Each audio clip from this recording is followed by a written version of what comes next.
আপনাদের কাছে শাহবাগে গণজাগরণ মঞ্চে সারা দেশ মহাচ্ছন্ন করে আছে কিংবা করে রাখা হয়েছে মিডিয়া দিয়ে 24 আওয়ার্স টেলিভিশনে দেখানো হচ্ছে সেখানকার কার্যক্রম।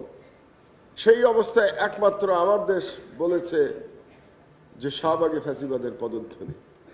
আজকে আপনারা সবাই বলেন ফ্যাসিবাদের কথা, সবাই বক্তৃতায় বলেন, সেদিন কিন্তু আমাদের পাশে কেউ আপনারা এসে দাঁড়ান নাই। এটাই বাস্তবতা, এটা বাস্তবতা। এবং কোন পত্রিকায়, লিডিং পত্রিকায় আমার দেশ বন্ধ হওয়ায় এবং আমি গ্রেফতার হওয়ায় আনন্দ প্রকাশ করা হয়েছে। দিনের পর দিন টক শোতে বড় বড় দিকপালরা ডিফেন্ড করেছে শেখ হাসিনাকে যে আমার দেশকে বন্ধ করা কেন সঠিক কাজ ছিল। জুলাই বিপ্লবের ফলে একটা সুযোগ এসছে, যে কোন সুযোগটা আমরা চাই। আমরা তো চাই না কোনো মিডিয়া বন্ধ হোক, এটা আমরা চাইতে পারি না। আমরা চাই সবার যেন কথা বলার সম অধিকার থাকে।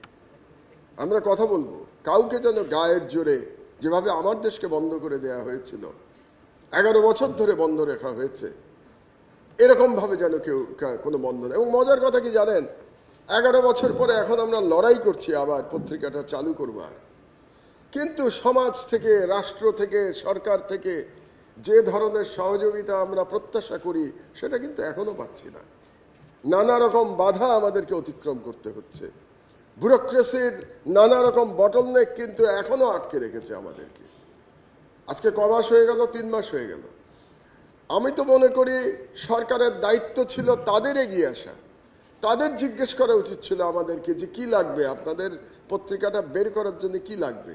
আমি জানি সরকারের বিভিন্ন অংশের সদিচ্ছা আছে, আসিফ নজরুলেরও সদিচ্ছা আছে যে আমার দেশ বেরোক, কিন্তু বের হোক সদিচ্ছা থাকা আর একটা পত্রিকা বের করা যে তার মধ্যে যে পার্থক্য, এটা আসিফ নজরুল সাহেব ভালো জানেন, কারণ তিনি মিডিয়ার লোক, তিনি মিডিয়াতে জীবন কাটিয়েছেন। তিনি জানেন যে একটা পত্রিকা বের করা, চালানো কত কঠিন।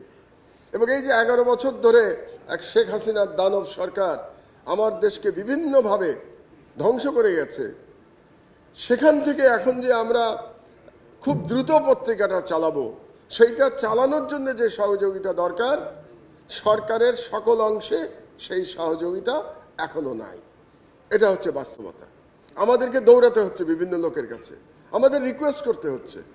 এবং কোনো ব্যুরোক্রেট এমন ভাব করছেন তারা যেন আমাদেরকে করুণা করছেন, তারা আমাদেরকে করুণা করছেন। যদিও আমাদের লড়াই, অবশ্যই মূল লড়াইটা লড়েছে তরুণ সমাজ, কিন্তু আমরা যে গত 16 বছর ধরে লড়াই করে গেছি, সেই লড়াইয়েই তো আলটিমেটলি শেখ হাসিনার পতন হয়েছে।